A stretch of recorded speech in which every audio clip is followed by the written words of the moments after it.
Good morning. പ്രഭാത വാർത്തയിലേക്ക് എല്ലാ പ്രേക്ഷകർക്കും സ്വാഗതം. ഞാൻ പ്രജിൻസി കണ്ണൻ. ഇന്ന് മാർച്ച് 5 ചൊവ്വാഴ്ച, മലയാള മാസം കുംഭം 21. വാർത്തകളിലേക്ക് വിശദമായി. കാട്ടാന ആക്രമണത്തിൽ നേര്യമംഗലത്ത് കൊല്ലപ്പെട്ട വയോധികയുടെ മൃതദേഹവുമായി പ്രതിഷേധിച്ചതിന് മാത്യു കുഴൽനാടൻ MLA-യും എറണാകുളം DCC പ്രസിഡന്റ് മുഹമ്മദ് ഷിയാസും അടക്കം 13 പേരെ പോലീസ് അറസ്റ്റ് ചെയ്തു. ബലം പ്രയോഗിച്ചായിരുന്നു അറസ്റ്റ്.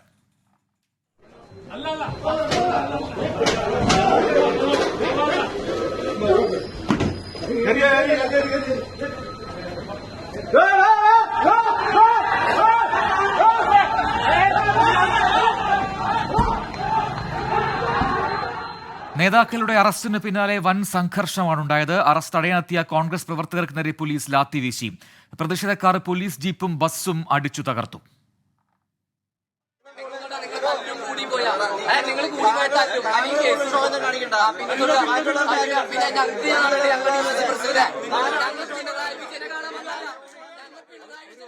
തലസ്ഥാനത്തും പ്രതിഷേധവുമായി പ്രവർത്തകർ രംഗത്തെത്തി. പുലർച്ചെ 2:30 മാജിസ്ട്രേറ്റിന് മുന്നിൽ ഹാജരാക്കിയ ഇരുവർക്കും ഇടക്കാല ജാമ്യം അനുവദിച്ചു.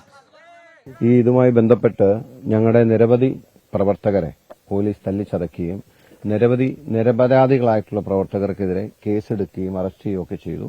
അപ്പോൾ ആ നിലയ്ക്ക് സാധാരണ കോൺഗ്രസ് പ്രവർത്തകരെ വേട്ടയാടുന്ന ഒരു സമീപനം കൂടി പോലീസിന്റെ ഭാഗത്തുനിന്നുണ്ട്. ഇതിന്റെ അകത്ത് കൃത്യമായിട്ടും നിയമവിരുദ്ധമായും നിയമം ലംഘിച്ചും പ്രവർത്തകരെ ഉപദ്രവിക്കുകയും അതെല്ലാം പോലീസ് മൃഗീയമായി ക്യാമ്പിൽ നിന്നും വന്ന പോലീസുകാരെ ഉപയോഗിച്ച് പ്രവർത്തകരെ ഉപദ്രവിച്ച ഒരു സ്ഥിതിവിശേഷം ഉണ്ടായിട്ടുണ്ട്. അതിനെതിരെ നിയമപരമായി എന്ത് ചെയ്യാൻ കഴിയുമെന്നുള്ളത് ഞങ്ങൾ പരിശ്രമിക്കും. CPM-ന്റെ കൊട്ടേഷൻ സംഘമായി ഇന്ന് പോലീസ് ഉദ്യോഗസ്ഥന്മാർ മാറിയതിന്റെ ഒരു തെളിവാണ്. എപ്പോൾ വിളിച്ചാലും ഞങ്ങൾ തൊട്ടടുത്ത് സമരപന്തലുണ്ടല്ലോ, എപ്പോൾ വിളിച്ചാലും സ്റ്റേഷനിൽ പോകാം. അതിന് തൊട്ട് മുമ്പ് ഞാൻ മാത്യു കുഴൽനാടനും സ്റ്റേഷനിൽ പോയി അഡീഷണൽ SP എല്ലാവരെയും കണ്ട് സംസാരിച്ചതിന് ശേഷമാണ് പോകുന്നത്. പിന്നെ പെട്ടെന്നുണ്ടായ പ്രകോപനം എന്താണെന്നുള്ളത് അറിയില്ല. അങ്ങനെയൊന്നും സമരത്തെ തളർത്താനോ അങ്ങനെ ഭയപ്പെടുത്താനോ അങ്ങനെ ശ്രമിച്ചാൽ അങ്ങനെ നിൽക്കുന്ന ആളുകളെല്ലാം ഞങ്ങളന്ന് താമസിയാതെ ഈ സർക്കാരിനും ഈ പോലീസിനും മനസ്സിലാകും. ശ്രീകാന്ത് ഉണ്ട് തത്സമയ വിവരങ്ങളുമായി. ശ്രീകാന്ത്, നാടകീയ സംഭവങ്ങളാണ് ഇന്നലെ അരങ്ങേറിയത്. അതിൽ ഏറ്റവും ഒടുവിലാണ് ഇപ്പോൾ ഇരു നേതാക്കൾക്കും, അതായത് ഷിയാസിനുമൊപ്പം മാത്യു കുഴൽനാടനും ഇടക്കാല ജാമ്യം കോടതി നൽകിയത്. അതിനുശേഷവും പ്രതിഷേധത്തിന് കുറവില്ല. പലയിടങ്ങളിലായി പ്രതിഷേധ സ്വരം ഉയർന്നു വരുന്നുണ്ട്. എന്താണ് ഇതിൽ കോൺഗ്രസിന്റെ തുടർ നീക്കങ്ങൾ? എന്താണ് ഇതിനെക്കുറിച്ച്, പോലീസ് നടപടിയെക്കുറിച്ച് നേതാക്കൾ വ്യക്തമാക്കുന്നത്?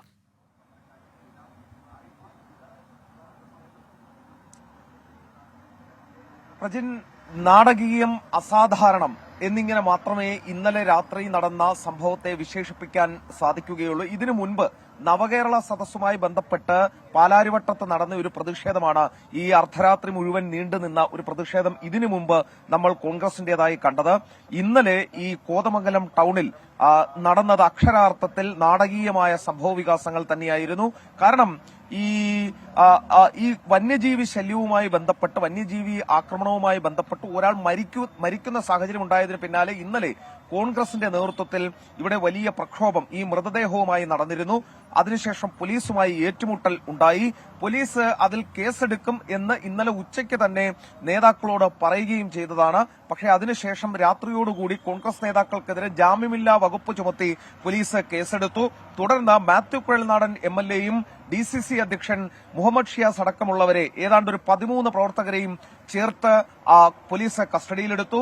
ഇവർക്കെതിരെ ജാമ്യമില്ലാ വകുപ്പ് ചുമത്തി കേസെടുത്തു. ഇവരെ അറസ്റ്റ് രേഖപ്പെടുത്തുകയും ചെയ്തു. പിന്നാലെ പോലീസുമായി പ്രവർത്തകർ ഏറ്റുമുട്ടി. ഇവിടെയുണ്ടായിരുന്ന പോലീസിന്റെ 2 വാഹനങ്ങൾ പ്രവർത്തകർ എറിഞ്ഞു തകർക്കുന്ന സാഹചര്യവും ഉണ്ടായി.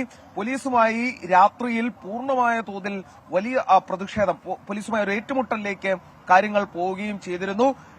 ഇന്നലെ രാത്രി കോതമംഗലം പോലീസ് സ്റ്റേഷനിൽ കുറേയധികം സമയം ഈ നേതാക്കൾ കോതമംഗലം പോലീസ് സ്റ്റേഷനിൽ തന്നെ കഴിച്ചുകൂട്ടേണ്ടി വന്നു. 2:30 ഇവർക്ക് മജിസ്ട്രേറ്റിന് മുന്നിൽ ഹാജരാക്കി ഇവർക്ക് പിന്നീട് ജാമ്യം കിട്ടുകയും ചെയ്തു. പക്ഷേ ഇന്നലെ പകൽ എന്താണോ കണ്ടത് അതിന്റെ തനി ആവർത്തനമാണ് ഇന്നലെ രാത്രിയിലും ഈ കോതമംഗലം നഗരത്തിൽ കാണാൻ സാധിച്ചത്, കോതമംഗലം ടൌണിൽ കാണാൻ സാധിച്ചത്. നിലവിലിപ്പോൾ സ്ഥിതി ശാന്തമാണ്. പക്ഷേ അതിനുശേഷം, ഈ സംഭവത്തിന് ശേഷം നിലവിലിപ്പോൾ നേതാക്കൾ 2 പേർ, മാത്യു കുഴൽനാടൻ MLA-യും അതോടൊപ്പം എൽദോസ് കുന്നപ്പള്ളി MLA-യും ഇപ്പോൾ ഉപവാസ സമരം അനുഷ്ഠിക്കുകയാണ്.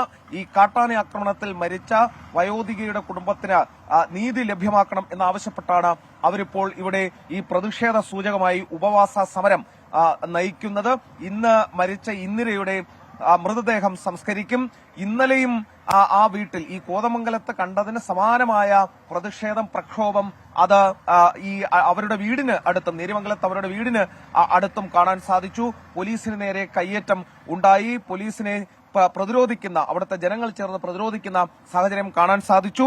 അതിനുശേഷം ഇന്നലെ രാത്രി അവിടെ എത്തിയ MLAക്ക് നേരെ വലിയ തോതിൽ പ്രക്ഷോഭം, എ രാജ MLAക്ക് നേരെ വലിയ തോതിൽ പ്രതിഷേധം നാട്ടുകാരുടെ ഭാഗത്തുനിന്നും ഉണ്ടായി. നാട്ടുകാരും MLAക്കൊപ്പം വന്നവരും തമ്മിൽ ഏറ്റുമുട്ടുന്ന കാഴ്ചയും കാണാൻ സാധിച്ചു. ഇന്ന് 10 മണിയോടുകൂടി സംസ്കാരം നടക്കും എന്നാണ് മനസ്സിലാക്കാൻ സാധിക്കുന്നത്.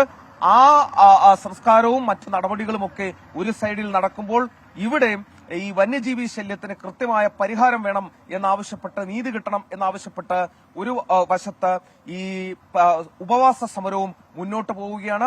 ഇന്നലത്തെ ദൃശ്യങ്ങളൊക്കെ തന്നെ പരിശോധിച്ചാൽ മനസ്സിലാകും ഈ മരണത്തിന് പിന്നാലെ കോതമംഗലം നഗരത്തിൽ അക്ഷരാർത്ഥത്തിൽ നടന്നത് വലിയ, ഇതിനു മുൻപൊന്നും കേട്ടുകേൾവിയില്ലാത്ത, ഇതിനു മുൻപൊന്നും തന്നെ കണ്ടിട്ടില്ലാത്തത്ര വലിയ സംഘർഷമായിരുന്നു. ശ്രീകാന്ത്, ജാമ്യം ലഭിച്ച ശേഷം നേതാക്കൾ മാധ്യമങ്ങളോട് പ്രതികരിച്ചിരുന്നു. അതിൽ പറയുന്ന പ്രധാനപ്പെട്ട കാര്യം എന്താണ് പെട്ടെന്നുള്ള ഈ പ്രകോപനത്തിന് കാരണമെന്ന് അറിയില്ല. നേരത്തെ അതിനു മുമ്പ് പോലീസിനെ നേരിൽ കണ്ടതാണ് മാത്യു കുഴൽനാടൻ MLAയും ഒപ്പം ഷിയാസുമെല്ലാം. അപ്പോഴൊന്നും പോലീസ് ഇക്കാര്യങ്ങളും ഒന്നും പറഞ്ഞില്ല. പക്ഷേ പിന്നീട് അതിനുശേഷം പെട്ടെന്ന് വന്ന് ബലം പ്രയോഗിച്ച് അറസ്റ്റ് ചെയ്യുകയായിരുന്നു എന്ന് പറയുന്നു. അതിന് പിന്നിൽ എന്ത് എന്നറിയില്ല എന്ന് നേതാക്കൾ പറയുന്നു. ഇപ്പോൾ പോലീസ് ഇക്കാര്യത്തിൽ എന്തെങ്കിലും വിശദീകരണം അവരുടെ ഭാഗത്തുനിന്നും നൽകുന്നുണ്ടോ? ഇന്നിപ്പോൾ ഈ പ്രതിഷേധം കൂടുതൽ ഇടങ്ങളിലേക്ക് ശക്തമായി വ്യാപിക്കാനുള്ള സാധ്യതയും നിലനിൽക്കുന്നുണ്ടല്ലോ.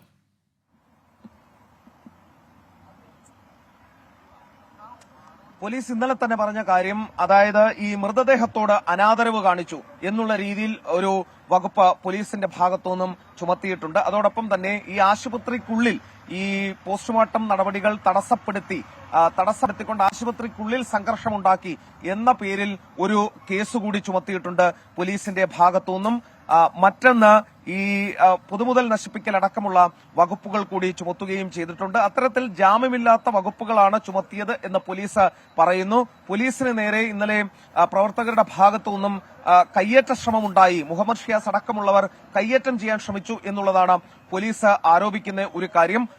ഇക്കാരണത്താലാണ് ഇവരെ കസ്റ്റഡിയിലെടുക്കേണ്ടതും അറസ്റ്റ് രേഖപ്പെടുത്തേണ്ട സാഹചര്യം വന്നത് എന്ന് പോലീസിന്റെ ഭാഷ്യമുണ്ട്. മാത്യു കുഴൽനാടൻ MLA സംബന്ധിച്ചിടത്തോളം സംസ്ഥാന സർക്കാരിന്റെ കണ്ണിലെ കരടാണ് മാത്യു കുഴൽനാടൻ. നേരത്തെ മുഖ്യമന്ത്രിയുടെ മകൾക്കെതിരെ അടക്കം വലിയ ആരോപണങ്ങളുമായി രംഗത്തെത്തിയതിന് പിന്നാലെ മാത്യു കുഴൽനാടനെതിരെ ഈ ഒട്ടനവധി കേസുകൾ ചുമത്തുന്ന സാഹചര്യമുണ്ടായിരുന്നു. മാത്യു കുഴൽനാടനെതിരെ നിരവധി അന്വേഷണങ്ങൾ കൊണ്ടുവരുന്ന സാഹചര്യമുണ്ടായിരുന്നു. ഇതിന്റെ എല്ലാം ഒരു തുടർച്ചയാണ് ഇപ്പോഴത്തെ കേസ് എന്ന രീതിയിലാണ് കോൺഗ്രസ് ഇതിനെ ആരോപിക്കുന്നത്, കോൺഗ്രസിനോട് നിലപാട് വ്യക്തമാക്കുന്നത്. നിലവിൽ ഇന്നും പ്രതിഷേധം തുടരും എന്ന് തന്നെയാണ് കോൺഗ്രസ് നേതൃത്വം വ്യക്തമാക്കുന്നത്. ഒരുപക്ഷെ പ്രതിപക്ഷ നേതാവ് അടക്കമുള്ളവർ ഈ സ്ഥലത്തേക്ക് എത്തിച്ചേരും. ഇന്ന് ഈ സമരവുമായി മുന്നോട്ട് പോകാൻ തന്നെയാണ് അവരുടെ തീരുമാനം. ശ്രീകാന്താണ് വിശദാംശങ്ങൾ നൽകിയത്. നേര്യമംഗലത്ത് കാട്ടാന ആക്രമണത്തിൽ കൊല്ലപ്പെട്ട ഇന്ദിരയുടെ വീട്ടിലെത്തിയ എ രാജ MLA നാട്ടുകാർ തടഞ്ഞു. ഇതിനെ തുടർന്ന് സ്ഥലത്ത് നേരിയ സംഘർഷമുണ്ടായി. ഇന്ന് രാവിലെ 10 മണിക്കാണ് ഇന്ദിരയുടെ സംസ്കാരം നടക്കുക. വിവരങ്ങളുമായി രാഹുൽ വിജയൻ ചേരുന്നുണ്ട് ഇടുക്കിയിൽ നിന്നും. രാഹുൽ, ഇങ്ങനൊരു സംഘർഷാവസ്ഥ ഉണ്ടാകാനുള്ള സാഹചര്യം എന്തായിരുന്നു? ഈ എ രാജ MLA എത്തിയ ശേഷം MLA തടയാനുള്ള സാഹചര്യം എന്തോ, ഒപ്പം എന്താണ് അതിന് കാരണമായത്? ഇപ്പോൾ എന്താണ് അവിടുത്തെ അവസ്ഥ? പ്രജിനി, സംഭവം നടന്ന പ്രദേശം ഉൾപ്പെടുന്ന മണ്ഡലത്തിലെ MLA ആണ് എ രാജ. ദേവികുളം മണ്ഡലത്തിലെ MLA ആണ് എ രാജ. ഈ പ്രശ്നങ്ങൾ പലതവണ, ഈ കാട്ടാനാക്രമണവുമായി ബന്ധപ്പെട്ട പരാതികൾ പലതവണ എ രാജയോട് അറിയിച്ചിട്ടുണ്ട്. അതിലൊന്നും നടപടി ഉണ്ടായില്ല. മാത്രമല്ല ഇന്നലെയും ഈ മൃതദേഹം കൊണ്ടുവരുന്ന വഴിയിലും വലിയ തരത്തിലുള്ള പ്രതിഷേധമുണ്ടായിരുന്നു നാട്ടുകാരുടെ. ആ നാട്ടുകാരെ പോലീസ് ഇടപെട്ടുകൊണ്ട് ലാത്തി കൊണ്ട് കുത്തി ഓടിക്കുന്ന സ്ഥിതിവിശേഷം പോലും ഉണ്ടായിരുന്നു. അതേ ആളുകൾ തന്നെയാണ് ഈ മരണ വീടിന്റെ അടുത്ത് മൃതദേഹം വെച്ചതിന് ശേഷം തൊട്ടുമുകളിൽ MLAയുടെ വാഹനം പാർക്ക് ചെയ്തിട്ടുണ്ടായിരുന്നു. ആ വാഹനം പാർക്ക് ചെയ്ത വീടിന്റെ ഗേറ്റ് പൂട്ടിയതിനു ശേഷമാണ് MLA തടഞ്ഞു വെക്കാൻ വേണ്ടിയുള്ള ശ്രമം നടത്തിയത്. MLA കയറി വന്നപ്പോഴേക്കും ആളുകൾ വലിയ പ്രകോപിതരായിരുന്നു. കാരണം സ്വാഭാവികമായിട്ടും അവരുടെ നാട്ടിൽ ഇത്തരം ഒരു സാഹചര്യം നിലനിൽക്കുമ്പോൾ, ഈ കാട്ടാന ശല്യമൊക്കെ രൂക്ഷമായി നിൽക്കുന്ന ഒരു പശ്ചാത്തലത്തിൽ അതിന്റെ ഒരു വലിയ ദേഷ്യം സ്വാഭാവികമായിട്ടും അവരുടെ ഉള്ളിലുണ്ടായിരുന്നു. അങ്ങനെ തടയാനുള്ള ശ്രമം നടത്തി. പക്ഷേ എ രാജ മറ്റൊരു വാഹനത്തിൽ കയറി പോയതുകൊണ്ട് അദ്ദേഹത്തിന് മറ്റ് പ്രശ്നങ്ങളൊന്നും ഉണ്ടായില്ല. പക്ഷേ ഇതിനിടയിൽ നാട്ടുകാർ തമ്മിൽ അത് ഒരു CPM പ്രവർത്തകരാണെന്ന് നാട്ടുകാർ ആരോപിക്കുന്നുണ്ട്. അങ്ങനെ CPM പ്രവർത്തകരാണെന്ന് ആരോപിക്കുന്ന ആളുകളും നാട്ടുകാരും തമ്മിൽ ചെറിയ വാക്കേറ്റവും ഉന്തും തള്ളും സംഘർഷവും ഉണ്ടായി എന്നുള്ളതാണ് ഏറ്റവും പ്രധാനപ്പെട്ട കാര്യം. നിലവിൽ ഇപ്പോഴും അവിടെ ഒരു ആളുകളുടെ ഒരു പ്രതിഷേധം നിലനിൽക്കുന്നുണ്ട് എന്നുള്ളതൊരു വസ്തുതയാണ്. ഇപ്പോഴും ഈ തൊട്ടടുത്ത മേഖലകളിലൊക്കെ കാട്ടാന ഉണ്ട് താനും. അത്തരമൊരു സാഹചര്യത്തിൽ സ്വാഭാവികമായിട്ടും ഇന്നും നാട്ടുകാരുടെ പ്രതിഷേധം ഉണ്ടാകാനുള്ള സാധ്യതയും ഇവിടെ കാണുന്നുണ്ട്. 10 മണിക്കാണ് ഇന്നലെ കാട്ടാന ആക്രമണത്തിൽ കൊല്ലപ്പെട്ട ഇന്ദിരയുടെ സംസ്കാര ചടങ്ങുകൾ നടക്കുകയും ചെയ്യുക. ശരി, രാഹുൽ വിജയനാണ് വിശദാംശങ്ങൾ നൽകിയത്. നാട്ടുകാരുടെ ഭാഗത്തുനിന്നും ഇന്ന് കൂടുതൽ പ്രതിഷേധങ്ങൾക്ക് സാധ്യതയുണ്ട് എന്നാണ് രാഹുൽ വിജയൻ നൽകിയ വിവരം. കോൺഗ്രസ് എറണാകുളം ജില്ലയിൽ കരിദിനം ആചരിക്കുന്നുമുണ്ട്. ഇന്ത്യയുടെ കുടുംബത്തിന് നീതി ഉറപ്പാക്കണമെന്നും വന്യജീവി ആക്രമണങ്ങൾ അവസാനിപ്പിക്കാൻ നടപടി സ്വീകരിക്കണമെന്നാവശ്യപ്പെട്ട് കോൺഗ്രസ് ഇന്നലെ തുടങ്ങിയ ഉപവാസ സമരവും തുടരുന്നുണ്ട്.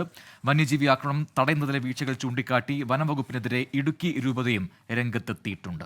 വയനാട് പൂക്കോട് വെറ്ററിനറി കോളേജ് വിദ്യാർത്ഥി സിദ്ധാർത്ഥന്റെ മരണവുമായി ബന്ധപ്പെട്ട് കൂടുതൽ ചോദ്യം ചെയ്യലിനായി പോലീസ് പ്രതികളെ കസ്റ്റഡിയിൽ വാങ്ങും. കേസിൽ 18 പ്രതികൾക്കെതിരെ ഇന്നലെ ക്രിമിനൽ ഗൂഢാലോചന കുറ്റം ചുമത്തിയിരുന്നു. പ്രതികൾക്കെതിരെ ശക്തമായ തെളിവുകൾ ലഭിച്ചതിന്റെ അടിസ്ഥാനത്തിലാണ് ഈ കുറ്റം ചുമത്തിയത്. സിദ്ധാർത്ഥന്റെ മരണവുമായി ബന്ധപ്പെട്ട് വിഷയത്തിൽ കോളേജ് ഡീനോടും അസിസ്റ്റന്റ് വാർഡനോടും പുതുതായി ചുമതലയേറ്റ വൈസ് ചാൻസലർ വിശദീകരണം ചോദിച്ചിരുന്നു. 2 ദിവസത്തെ സമയം ആവശ്യപ്പെട്ടെങ്കിലും ഇന്ന് 10:30 മുൻപാകെ വിശദീകരണം നൽകണം എന്നാണ് വൈസ് ചാൻസലർ ആവശ്യപ്പെട്ടത്.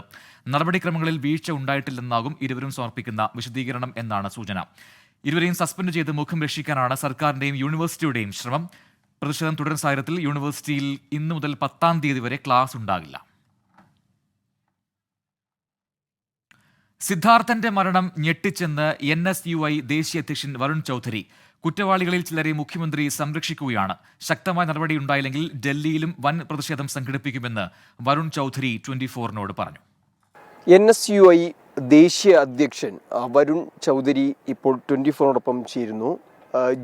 Kerala witnessed a brutal incident that a college student named Siddharth suicide because of he was brutally attacked by some college students, including SFI leaders. Yeah. How do you comment on this? We already did a protest in Kerala as well as in Delhi a few days back. This is very shocking news came from Kerala. When I heard this news, I'm also in deep shocked. Today, our state president of KSU unit is also on hunger strike, sitting on hunger strike, along with our youth Congress and Mahila Congress. They all three of them sitting together just to get a justice. And the CM is still silent on this issue. Entire LDF government is silent on this issue. Immediately, we want to get a justice to Siddharth. We want immediate justice to Siddharth. How do you decide to scale it up as a national? We waiting for our KSU unit. They sit on the hunger strike. If still government not listen us, then we do a big protest in Delhi. Is any seeks to government for taking any action? Yeah, we want to give a justice to Siddharth. Still, the main culprits are not behind the bars. They're still roaming like freely, and still the chief minister is completely silent on this issue. And on my opinion, might be even CM is still protecting the few of the culprits. That's why he's silent and not giving a justice to Siddharth. What instruction will be given to the case, because it's continuously like this ragging incident happens in Kerala? Yeah, we give a clear direction to our KSU unit. They're still very active in the colleges and universities. If anything happened to any student, so we must stand with the student community on any these kind of issues. And this is a very big issue. That's why our state president also sitting on the hunger strike. ശമ്പളം വൈകിയതിൽ പ്രതിഷേധിച്ച് പ്രതിപക്ഷ service സംഘടനകൾ നടത്തുന്ന അനിശ്ചിതകാല സമരം തുടരുന്നു. Secretariat action കൗൺസിലിന്റെ നേതൃത്വത്തിൽ സെക്രട്ടേറിയറ്റിലെ സബ് ട്രഷറിക്ക് സമീപത്താണ് നിരാഹാര സമരം നടത്തുന്നത്. ഇന്നലെ മുതൽ ശമ്പളം ലഭിച്ചു തുടങ്ങിയെങ്കിലും മുഴുവൻ ജീവനക്കാർക്കും ശമ്പളം കിട്ടിയ ശേഷമേ സമരം പിൻവലിക്കൂ എന്നാണ് നിലപാട്. പരിധി നിശ്ചയിച്ചാണ് ശമ്പള വിതരണം. 50,000 രൂപ വരെയാണ് ഒരു ദിവസം ശമ്പളമായി പിൻവലിക്കാൻ കഴിയുക. മുടങ്ങിയ ശമ്പളം പൂർണ്ണമായി നൽകാൻ ഒരു ദിവസം കൂടി എടുക്കുമെന്നാണ് ധനവകുപ്പിന്റെ വിശദീകരണം. എന്നാൽ ട്രഷറിയിൽ നിന്ന് സേവിങ്സ് നിക്ഷേപം പിൻവലിക്കുന്നതിന് പരിധി വെച്ചിട്ടില്ലെന്ന് ധനമന്ത്രി KN ബാലഗോപാൽ വിശദീകരിച്ചു. PSC civil police officer rank ലിസ്റ്റിൽ നിന്ന് കൂടുതൽ നിയമനം ആവശ്യപ്പെട്ട് ഉദ്യോഗാർത്ഥികൾ നിരാഹാര സമരത്തിലേക്ക്. ഇന്നു മുതൽ 10 ഉദ്യോഗാർത്ഥികൾ സെക്രട്ടേറിയറ്റ് മുന്നിൽ നിരാഹാരമിരിക്കും. മുഖ്യമന്ത്രിയെ നേരിൽ കണ്ട് ആശങ്ക അറിയിക്കണമെന്നാണ് ഇവരുടെ ആവശ്യം. കഴിഞ്ഞ 23 ദിവസമായിട്ട് നമ്മൾ ഈ സെക്രട്ടേറിയറ്റിന്റെ ഫ്രണ്ടിൽ അനിശ്ചിതകാല സത്യാഗ്രഹ സമരം നമ്മൾ ചെയ്തുകൊണ്ടിരിക്കുകയായിരുന്നു. എന്നിട്ട് നമുക്ക് ഇതുവരെയായിട്ട് ഒരു രീതിയിലുള്ള ചർച്ചയ്ക്ക് വിളിക്കുകയോ ഗവൺമെന്റിന്റെ ഭാഗത്തു നിന്ന് യാതൊരു വിധത്തിലുള്ള ചർച്ചയ്ക്ക് വിളിക്കുകയോ ചെയ്തിട്ടില്ല. അപ്പോൾ നമ്മൾ തുടർ സമര രീതികളെന്നുള്ള രീതിയിൽ വീണ്ടും ശക്തമായിട്ട് തന്നെ നമ്മൾ പോകാൻ തീരുമാനിച്ചിട്ടുണ്ട്. നമ്മൾ അനിശ്ചിതകാല നിരാഹാര സമരം തുടങ്ങാൻ വേണ്ടി പ്ലാൻ ചെയ്യുവാണ്. ഒരു 10ഓളം ഉദ്യോഗാർത്ഥികൾ നിരാഹാര സമരം ചെയ്യാൻ പ്ലാൻ ഇട്ടിട്ടുണ്ട്. അത് വരും ദിവസങ്ങളിൽ നമ്മളത് അതിന്റെ എണ്ണം കൂട്ടുന്നതാണ്. അനിശ്ചിതകാലമായിട്ട് നമ്മൾ ഇതിനൊരു റിസൾട്ട് കിട്ടുന്നത് വരെ നമ്മൾ അനിശ്ചിതകാല നിരാഹാര സമരം തന്നെ ചെയ്യാൻ വേണ്ടി പ്ലാൻ ഇടുകയാണ്. നമ്മുടെ ആവശ്യം എന്ന് പറഞ്ഞാൽ ഒന്നുകിൽ നമ്മുടെ റാങ്ക് ലിസ്റ്റ് ഒരു വർഷത്തേക്കെങ്കിലും മിനിമം നീട്ടുക, അല്ലാന്നുണ്ടെങ്കിൽ നമ്മുടെ DGPയുടെ ഭാഗത്തു നിന്നുള്ളൊരു ഫയലുണ്ട്, ഒരു പോസ്റ്റ് ഗ്രാജുവേഷൻ്റെ ഫയലുണ്ട്. ആ ഫയൽ നമുക്ക് പാസ്സാക്കി തന്നത് 100% നിയമനം നടത്തുക. അപ്പോൾ ന്യായമായിട്ടുള്ള നിയമനം എന്ന് പറയുന്നത് 100% നിയമനം തന്നെയാണ്. ഇതിന്റെ മുൻകാലങ്ങളിലുള്ള ഈ റാങ്ക് ലിസ്റ്റുകൾ പരിശോധിച്ച് കഴിഞ്ഞാൽ സിവിൽ പോലീസ് ഓഫീസർ എന്ന് പറയുന്ന തസ്തികയ്ക്ക് 100%, 90% നിയമനം നടന്നിട്ടുള്ളതാണ്. വി ജയശങ്കറുണ്ട് കൂടുതൽ വിവരങ്ങളുമായി തിരുവനന്തപുരത്തു നിന്നും. ജയശങ്കർ, നിലവിൽ CPO ഉദ്യോഗാർത്ഥികൾ അവരുടെ ഈ സമര രീതി മാറ്റുകയാണ്, കൂടുതൽ സമരത്തിലേക്ക് പോകുന്നു, നിരാഹാരമടക്കം ആരംഭിക്കാൻ പോകുന്നു. എന്താണ് പൂർണ്ണമായും അവരുടെ ആവശ്യം? ഒപ്പം ഈ നിയമനത്തിന് ഈ ലിസ്റ്റിൽ നിന്ന് ഇനിയും സാധ്യതകളുണ്ടോ?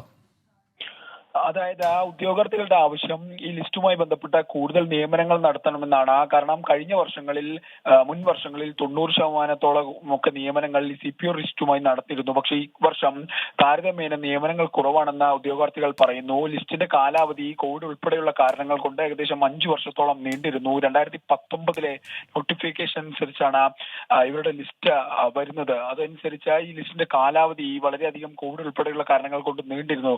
പക്ഷേ എന്നിട്ടും നിയമനങ്ങൾ വളരെയധികം കുറവാണെന്നാണ് ഇവർ പറയുന്നത്. എന്തായാലും മുഴുവൻ കഴിഞ്ഞ വർഷത്തെ തോതുകളിൽ നിയമനം വേണമെന്ന് ഇവർ ആവശ്യപ്പെടുന്നു. മുഖ്യമന്ത്രി ഉൾപ്പെടെ ഈ വിഷയത്തിൽ ഇടപെടണം.